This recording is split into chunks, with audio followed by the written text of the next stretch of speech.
सुप्रभात बच्चों, मैं मिश्रा सर आज आप सभी कक्षा 8 के बच्चों को हिंदी बसंत भाग 3 के पाठ 12 सुदामा चरित्र का पठन पाठन कराने जा रहा हूँ। तो आइए खोलते हैं पाठ 12 सुदामा चरित्र। यह कविता नरोत्तम दास जी द्वारा रचित एक सर्वोत्कृष्ट रचना है। कवि नरोत्तम दास जी भक्तिकालीन कृष्णमयी शाखा के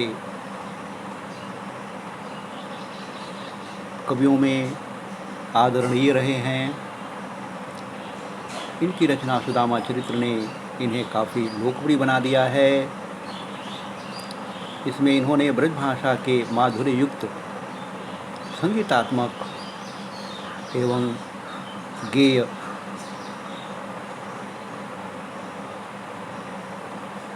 कविता का सृजन किया है। तो आइए खोलते हैं पहला सुदामा चरित्र का पहला दोहा उठाते हैं। शीस पगा न झगा तन में, प्रभु जाने को आही बसे के ही ग्रामा। धोती फटी सी लटी दुपटी, और उपाय उपाना की नहीं शामा। से लेकर के आते हैं बतावत आपन नाम सुदामा। सर्वप्रथम हम इसके संदर्भ की तरफ आते हैं। संदर्भ में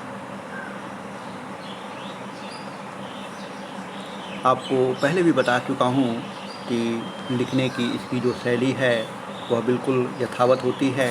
इसमें केवल जो है हमें पाठ के नाम और उसके लेखक या रचयिता के नाम जो है परिवर्तित करने होते हैं।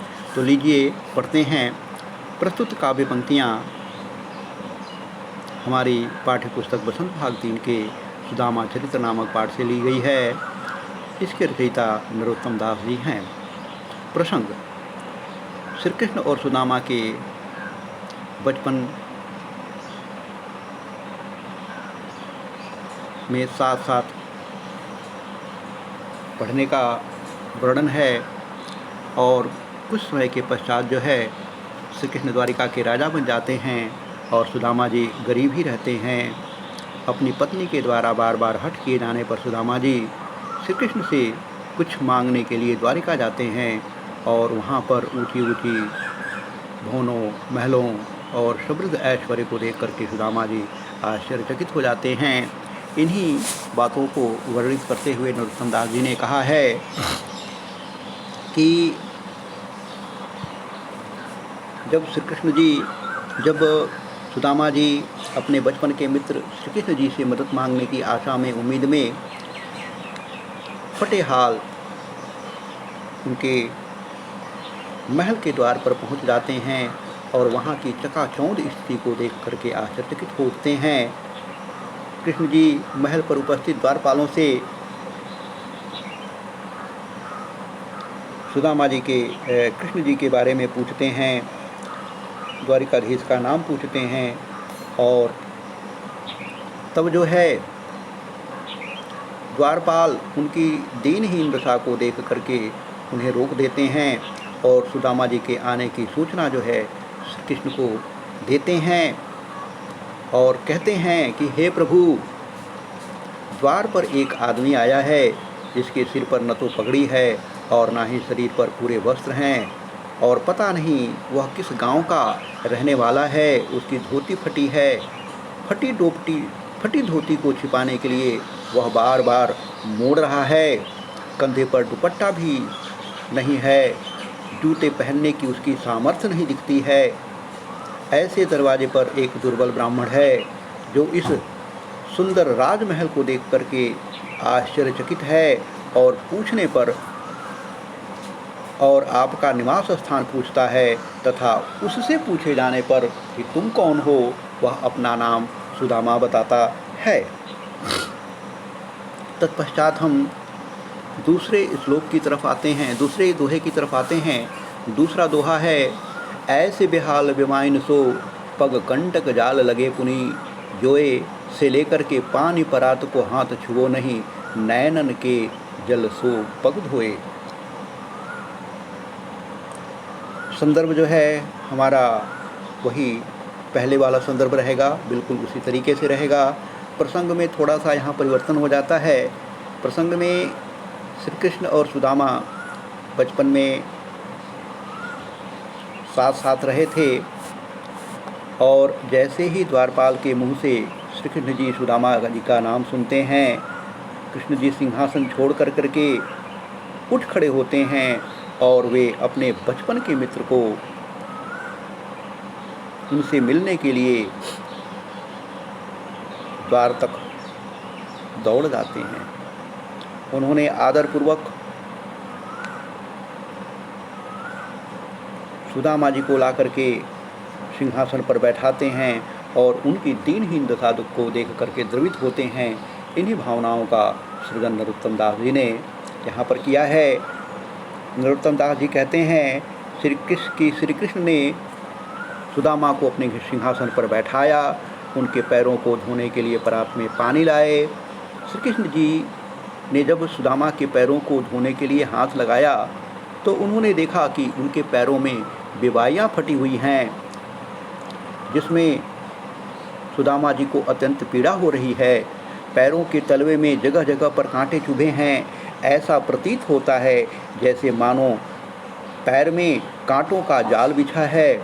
उनकी यह दशा देख करके श्री कृष्ण जी अत्यंत दुखित होकर के कहते हैं, हे मित्र, तुम इधर अभी तक क्यों नहीं आए? अब तक तुम कहाँ दुख भोगते रहे? सुदामा की ऐसी कष्टधारी दयनीय स्थिति को देख करके करुणानिधि करुणाकर श्री कृष्ण जी द्रवित हो रो उठते हैं। श्री कृष्ण जी के रोने से उनकी आँखों से इतनी अश्रुधारा बहती है, इतने आंसू गिरते हैं कि सुदामा जी के पैरों को धोने के लिए उन्होंने परात के पानी को हाथ तक नहीं लगाया। अर्थात श्री कृष्ण के आँखों से गिरते हुए आंसुओं ने अपने मित्र सुदामा के पैरों को धोया। यहाँ पर थोड़ा सा अतिशयोक्ति अलंकार का प्रयोग किया गया है। तत्पश्चात आइए हम तीसरे दोहे की तरफ चलते हैं। तीसरा दोहा है, कछु भाभी हमको दियो सो तुम काहे न देत, आ चाप पोटरी कांख में रहे कहो कि हेतु। ये लेकर के और आगे चना गुरुमात दिए से तैसे ही भाभी के तदुल कीने तक का मैं पूरा यहाँ पर जो है आपको अर्थ बता रहा हूँ। संदर्भ वही है, प्रसंग जो है थोड़ा सा परिवर्तित हो जा रहा है। प्रसंग यह है कि पत्नी के बार बार हठ किए जाने पर सुदामा जी श्री कृष्ण के पास जाने को तैयार हो जाते हैं, उनसे मिलने और मदद मांगने के लिए तैयार हो जाते हैं, परंतु वे अपने मित्र के पास लंबे अंतराल के बाद जा रहे थे, अतः खाली हाथ जाना उचित नहीं था। और घोर गरीबी में दिन बिता रहे सुदामा को, जिनके पास खाने के लिए भी कुछ नहीं थे, खाने के लाले पड़े थे, ऐसी स्थिति में देख करके उनकी पत्नी जो है उनकी मनोदशा को भांप लेती हैं और पड़ोस से चावल के दाने मांग लाती हैं, जिसे सुदामा जी श्री कृष्ण के लिए उपहार स्वरूप लेकर के जाते हैं। और वहाँ पर श्री कृष्ण के साथ जो उस संदर्भ में वार्तालाप होता है उसका वर्णन करते हुए नरोत्तम दास जी कहते हैं कि द्वारिकाधीश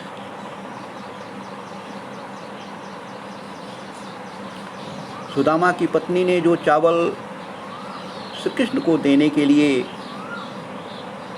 उपहार स्वरूप दिए थे, सुदामा द्वारिकाधीश श्री कृष्ण को वहाँ की चकाचौंध स्थिति को देख करके संकोच में पड़ जाते हैं और इस संकोच को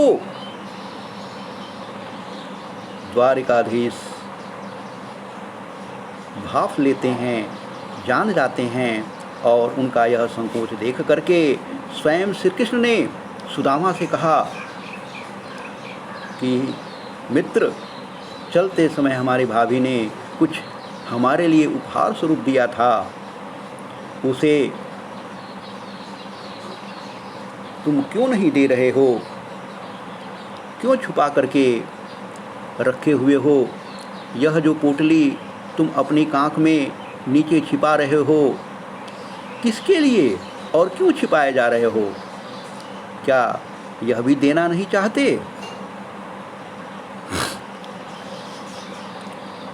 श्री कृष्ण जी अपने बचपन के मित्र सुदामा को बचपन की याद दिलाते हुए कहते हैं कि बहुत पहले संदीपन गुरु के आश्रम में गुरु माता ने हम दोनों के लिए चने दिए थे, तब भी तुम अकेले ही उस चने को खा गए, चबा गए। उस समय भी मुझे कुछ नहीं दिया था। श्री कृष्ण ने सुदामा से मुस्कुराते हुए मित्रता की भावना का प्रदर्शन करते हुए कहा, मित्र, चोरी करने में तो तुम पहले से ही निपुण हो। यह पोटली जो तुम कांख में दबा रहे हो, उसमें अमृत रस से सने हुए चावल हैं, उसे तुम खोलते क्यों नहीं हो? लगता है कि तुम्हारे बचपन की वे आदतें आज भी नहीं छूटी है। तुम भाभी के दिए हुए अमृत से सने हुए उन चावलों को अकेले ही अकेले खा जाना चाहते हो। तत्पश्चात हम अगले दोहे की तरफ प्रवेश करते हैं। अगला मेरा दोहा है,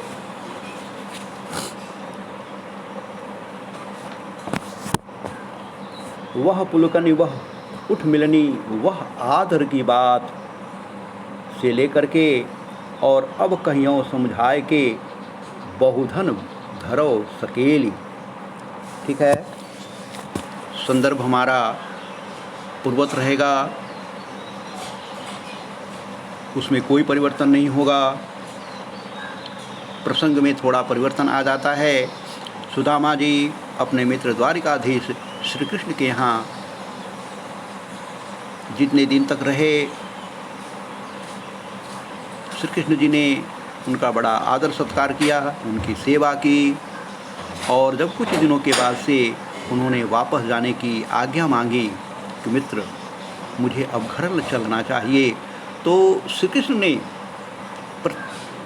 प्रत्यक्ष रूप से उन्हें उपहार स्वरूप कुछ भी नहीं दिया।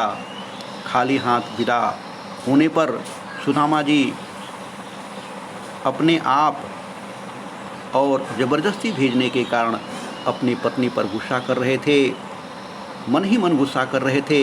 उन्होंने श्री कृष्ण की बचपन की माखन की चोरी करने की आदत भी याद आ रही थी।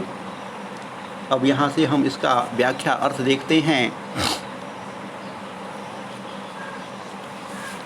द्वारिकाधीश श्री कृष्ण ने सुदामा को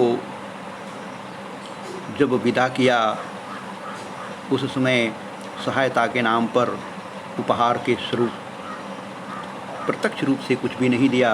इस कारण जो है सुदामा जी वो यहाँ आने और अपनी पत्नी के द्वारा हठ योग से भेजे जाने पर दुखित हो रहे थे।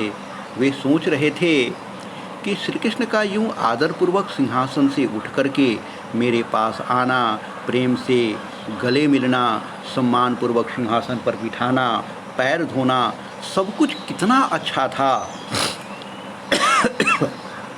सब कुछ कितना अच्छा था। पर श्री कृष्ण ने विदा करते समय मुझे कुछ भी नहीं दिया। क्या उसे मेरी जात का भी ध्यान नहीं आया? उसने यह भी ध्यान नहीं दिया कि ब्राह्मण को कभी भी खाली हाथ नहीं भेजते हैं। सुदामा कहते हैं कि यदि उसकी पत्नी ज़बरदस्ती नहीं भेजी होती तो मैं शायद नहीं आता। अरे, यह वही श्री कृष्ण है जो तनिक सी दही के लिए, थोड़ा सा दही के लिए घर घर नाना प्रकार के बहाने बनाता था, हाथ फैलाया करता था, जो ऐसे मित्र से उम्मीद ही क्या थी। आज यदि समय बदल गया है और द्वारिका के राजा बन गए हैं तो क्या हुआ, है तो वही श्री कृष्ण जो घर घर दही मक्खन के लिए चोरियां करता था, पीछे पीछे घर घर घूमता रहता था। सुदामा जी कहते हैं कि अब मैं चलूँगा और अपनी पत्नी से पूछूंगा कि श्री कृष्ण ने जो यह सारा धन दिया है इसे संभाल करके रखो। तत्पश्चात हम अगले दोहे की तरफ आते हैं। अगला दोहा है, वैसो ही राज समाज बने गज वाज घने मन संभ्रम छायो, से लेकर के झोंपड़ी को कहू खोज न पायो। ठीक है, संदर्भ हमारा यथावत है, प्रसंग में थोड़ा सा परिवर्तन आ जाता है। प्रसंग ये है कि जब सुदामा जी वहाँ से चलते हैं तो श्री कृष्ण जी ने प्रत्यक्ष रूप में उन्हें कुछ भी नहीं दिया था, लेकिन जब वो अपने गांव पे आते हैं तो श्री कृष्ण जो है उन्हें सब कुछ परोक्ष रूप से प्रदान कर दिया था। जब वे घर पहुंचते हैं तो गांव की पूरी स्थिति बदली हुई रहती है, सारे घर जो है परिवर्तित रहते हैं। ठीक है, सब कुछ द्वारिका जैसा ही माहौल बना देते हैं, जिसको देख करके सुदामा जी भ्रमित हो जाते हैं कि कहीं ऐसा तो नहीं कि मैं वापस जो है द्वारिका आ गया हूँ। इन्हीं भावनाओं को लेते हुए नरोत्तम दास जी ने लिखा है कि द्वारिका से खाली लौटने के बाद सुदामा जी संदेह की स्थिति में पड़ गए। गांव में जिस स्थान पर उनकी झोंपड़ी थी उस जगह पर द्वारिका जैसे सुंदर राजमहल सुशोभित हो रहे थे। उनके आसपास भी द्वारिका जैसी समृद्धि और समाज फैला हुआ था। महल के आसपास पर्याप्त मात्रा में हाथी और घोड़े महल की सुंदरता बढ़ा रहे थे।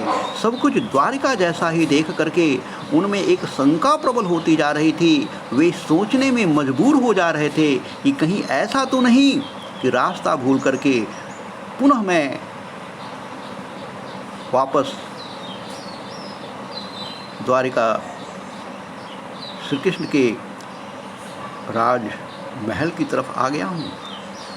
इन सुंदर भवनों को देखने के लिए मन में बार बार लोभ उत्पन्न हो रहा था। मन यही कह रहा था कि इन सुंदर भवनों को यूं ही देखता रहूं।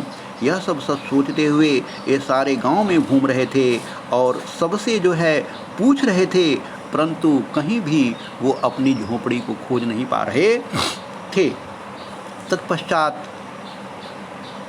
वैसे कै वह टूटी सी छान हती, कह कंचन की अब धाम सुहावत, कै पग के पनही नहीं हती, कहलय गजराज उठाड़े महावत। से लेकर के और प्रभु के प्रताप ते दाखन भावत का अर्थ बताता हूँ। संदर्भ वही है, प्रसंग भी पूर्वत ही है। यहाँ भी संदर्भ में श्री कृष्ण जी जो है श्री कृष्ण जी ने सुदामा जी को परोक्ष रूप से बहुत सारा कुछ दे दिया था, जिससे से सुदामा जी अनभिज्ञ थे। और जब वे वापस अपने घर को पहुँचते हैं तो वहाँ की दशा को देख करके, वहाँ की स्थिति को देख करके वे बड़े भ्रमित हो जाते हैं और क्या क्या चीज़ें उन्हें परोक्ष रूप से प्राप्त हुई थी उनका वर्णन यहाँ पर नरोत्तम दास जी ने किया है। नरोत्तम दास जी कहते हैं कि सुदामा के दिन अब पूरी तरह से बदल चुके हैं। कहाँ सुदामा के पास रहने के लिए एक टूटी फूटी छप्पर वाली झोंपड़ी हुआ करती थी, और आज कहाँ अब सोने के सुंदर महल सुशोभित हो रहे हैं। कहीं उनके पास इतनी सामर्थ्य नहीं हुआ करती थी कि उनके पैरों में जूते हों, और आज उनके पास जो है उनके दरवाजे पर महावत हाथी लेकर के खड़े हैं जो उनका बाहर इंतज़ार कर रहे हैं। अब उन्हें पैदल चलने की भी स्थिति नहीं रही। कहते हैं कि भूमि कठोर पे रात कटे, कभी उनकी पूरी रात जो है इस कठोर भूमि पर सो करके बिताना पड़ता था, काटना पड़ता था। और अब जो है अत्यंत कोमल गद्दों से युक्त बिस्तर पर भी उन्हें नींद नहीं आती है। एक समय था कि अत्यंत तुच्छ किस्म का अनाज, समा और कोदो भी उन्हें भरपेट खाने को नहीं मिलता था। और आज अब ईश्वर की अनुकंपा से, कृपा से अत्यंत मीठे व्यंजन और फल, अंगूर इत्यादि मन को अच्छे नहीं लगते हैं।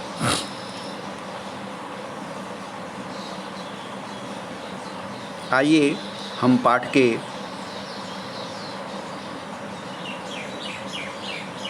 कठिन शब्दों की तरफ चलते हैं। यहाँ पर मैंने जो है कठिन शब्दों में 15 कठिन शब्दों का उल्लेख किया है। तत्पश्चात जो है हम शब्दार्थ की तरफ आते हैं।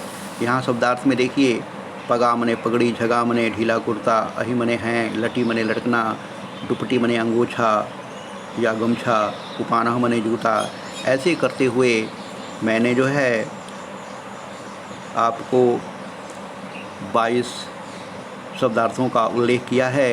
तत्पश्चात जो है हम प्रश्न अभ्यास की तरफ आते हैं। प्रश्न अभ्यास में कविता से शीर्षक के अंतर्गत जो है हमने एक प्रश्न लिया है। सुदामा जी की दीन दशा देख करके श्री कृष्ण की क्या मनोदशा हुई, अपने शब्दों में लिखिए। सुदामा की दीन दशा देख करके श्री कृष्ण का मन करुणा से भर गया। उनका बीमारियों से युक्त पैरों में जगह जगह चुभे कांटे देख करके श्री कृष्ण जी रो पड़ते हैं। उन्होंने सुदामा से कहा, मित्र तुम इधर अब तक क्यों नहीं आए? तुम इतने दिन इस तरह के घोर गरीबी में क्यों दिन बिताते रहे? दूसरा प्रश्न जो है कविता से लिया गया है। पानी परात को हाथ छुओ नहीं, नयनन के जल से पग धोए। इस प्रश्न का भाव वर्णन करना था। उत्तर है, इस पंक्ति के अनुसार सुदामा की घोर गरीबी तथा पैरों की दशा को देख करके श्री कृष्ण का मन रो उठता है, द्रवित हो उठता है। और वे सोचने लगे कि स्वयं द्वारिका के राजा हैं और ऐसो आराम की ज़िंदगी व्यतीत कर रहे हैं, किंतु उनका ही मित्र सुदामा घोर गरीबी में जीवन बिता रहा है। यह सब देख करके, सोच करके उनकी आंखों से आंसू निकलते लगते हैं। तीसरा प्रश्न जो मैंने दिया है, चोरी की बान में हौ जो प्रवीणे। उपयुक्त पंक्ति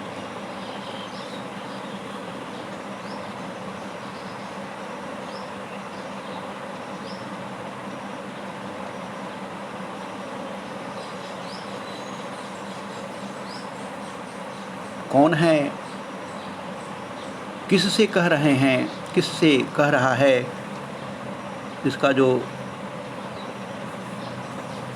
वर्णन यहाँ पर दिया गया है।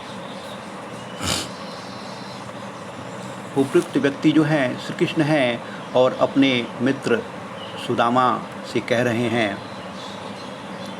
अगला प्रश्न है इसी प्रश्न से, ख इस कथन की पृष्ठभूमि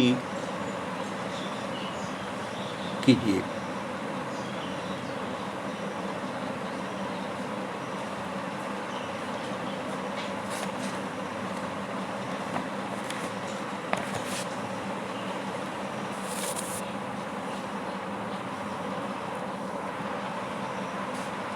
कथन की पृष्ठभूमि, गरीब सुदामा श्री कृष्ण के पास कुछ आर्थिक सहायता की आशा लेकर के गए थे। जाते समय उनकी पत्नी ने श्री कृष्ण को उपहार में देने के लिए एक पोटली में कुछ चावल भिजवाए थे।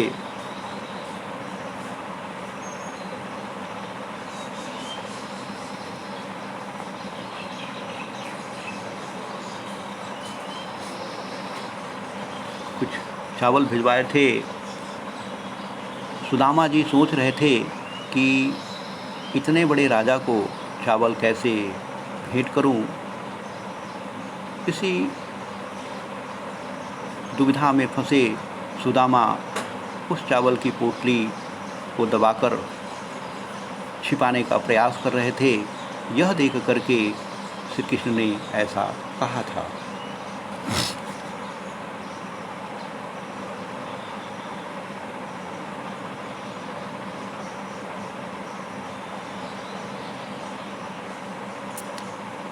इसी का जो गौ संदर्भ है, गौ की बात करता हूँ मैं। गौ में है, इस उपालंभ अर्थात शिकायत के पीछे कौन सी पौराणिक कथा है।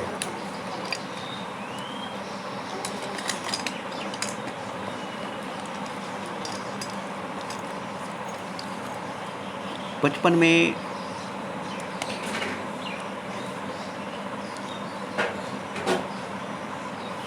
जब सुदामा और श्री कृष्ण एक ही आश्रम में पढ़ते थे, तो एक बार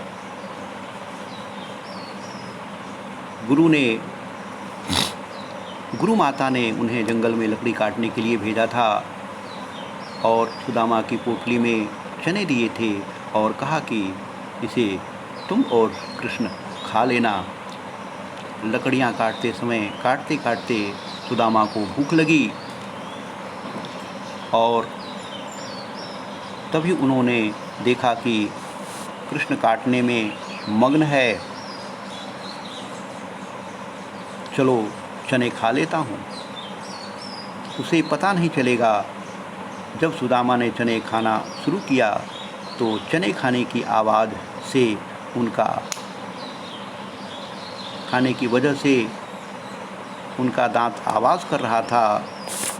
तो कृष्ण ने पूछा, तुम्हारे दांत क्यों बज रहे हैं? उस समय वर्षा हो रही थी। तो सुदामा ने कहा कि वर्षा होने की वजह से मौसम ठंडा हो गया है, इसलिए ठंड से मेरे दांत आवाज़ कर रहे हैं। इसी क्रम में चौथा प्रश्न है, द्वारिका से खाली हाथ लौटते समय सुदामा मार्ग में क्या सोचते जा रहे हैं? वह कृष्ण के व्यवहार से क्यों खींच रहे थे? सुदामा के मन की दुविधा को अपने शब्दों में प्रकट करो। यहाँ पर मैंने देखिए इनको लिख करके दिखाया है। द्वारिका से खाली हाथ लौटते समय मार्ग में सुदामा निम्नलिखित बातें सोच रहे थे। नंबर 1, श्री कृष्ण ने उनका आदर सम्मान तो खूब किया, परंतु आते समय कुछ नहीं दिया। दूसरा, सुदामा सोच रहे थे कि श्री कृष्ण ने यह भी नहीं सोचा कि ब्राह्मण को खाली हाथ विदा नहीं करते हैं।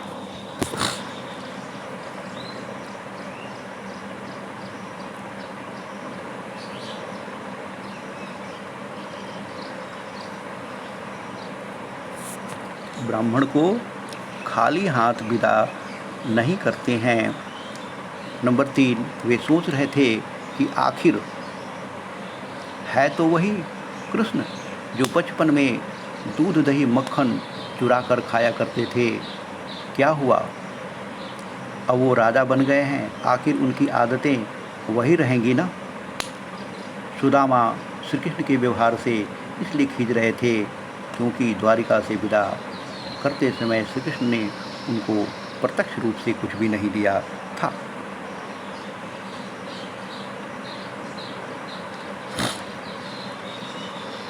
सुदामा के मन की दुविधा यह भी थी कि वे पत्नी की जिद को मान करके बेकार में ही द्वारिका आ गए थे।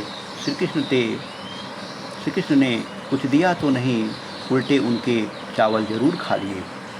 5वां प्रश्न जो है, अपने गांव लौटते समय जब सुदामा अपनी झोंपड़ी नहीं खोज पा रहे थे तो उनके मन में क्या क्या विचार उत्पन्न हो रहे थे? कविता के आधार पर स्पष्ट करिए। सुदामा अपने गांव आकर जब अपनी झोंपड़ी नहीं खोज पा रहे थे तब वे सोच रहे थे, नंबर 1, कहीं वह रास्ता तो नहीं भूल गए और वापस द्वारिका पुनः श्री कृष्ण के महल के पास आ गए। नंबर 2, उनके मन पर द्वारिका में बने सुंदर भवनों का संदेह तो नहीं आ गया। 6वां जो प्रश्न है, निर्धनता के बाद मिलने वाली संपन्नता का चित्रण कविता की अंतिम पंक्तियों में वर्णित है, उसे अपने शब्दों में लिखिए। श्री कृष्ण की कृपा से निर्धन सुदामा की दरिद्रता दूर हो गई। जहाँ सुदामा की टूटी फूटी झोंपड़ी रहा करती थी, वहाँ अब सोने का महल खड़ा है। कहाँ पहले पैरों में पहनने के लिए चप्पल तक नहीं थे, वहाँ अब घूमने के लिए हाथी घोड़े हैं। पहले सोने के लिए केवल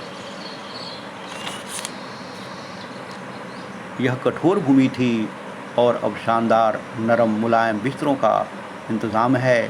कहाँ पहले खाने के लिए चावल भी नहीं मिलते थे, और आज प्रभु की कृपा से खाने को मनचाही चीज़ उपलब्ध है, परंतु वे अच्छे नहीं लगते। कविता से आगे शीर्षक के अंतर्गत प्रश्न है, उच्च पद पर पहुंचकर या अधिक समृद्ध होकर के व्यक्ति अपनी निर्धन माता पिता भाई बंधुओं से नज़र फेर लेते हैं। इस प्रश्न का जो उत्तर मैं आपको बता रहा हूँ, उच्च पद पर पहुंचकर या अधिक समृद्ध होकर के व्यक्ति अपने निर्धन माता पिता भाई बंधुओं से नज़र फेरने लग जाता है। ऐसे लोगों के लिए सुदामा चरित्र उनकी सोच, उनके कार्य व्यवहार में बदलाव लाने की चुनौती खड़ी कर सकता है। जिससे व्यक्ति अपनी सोच बदलने पर विवश हो सकता है, उसे यह महसूस होने लगता है कि उनके व्यवहार में अवश्य कोई न कोई कमी है, जिससे उन्हें सुधार लेना चाहिए। तत्पश्चात अनुमान और कल्पना से यहाँ पर प्रश्न है, अनुमान कीजिए यदि आपका कोई अभिन्न मित्र आपसे वर्षों बाद मिलने आए और आपको कैसा अनुभव होगा।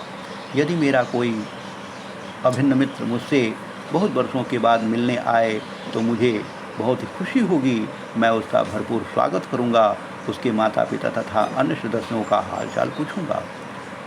भाषा की बात में अतिशयोक्ति अलंकार के बारे में बताता हूँ। जब किसी बात को इतना बढ़ा चढ़ाकर या बहुत घटाकर प्रस्तुत किया जाता है तो वहाँ अतिशयोक्ति अलंकार होती है। उदाहरण, पानी पर आतु को हाथ छुओ नहीं, नयनन के जल से पग धोए। यहाँ पर मेरा जो है पाठ समाप्त होता है। Thank you.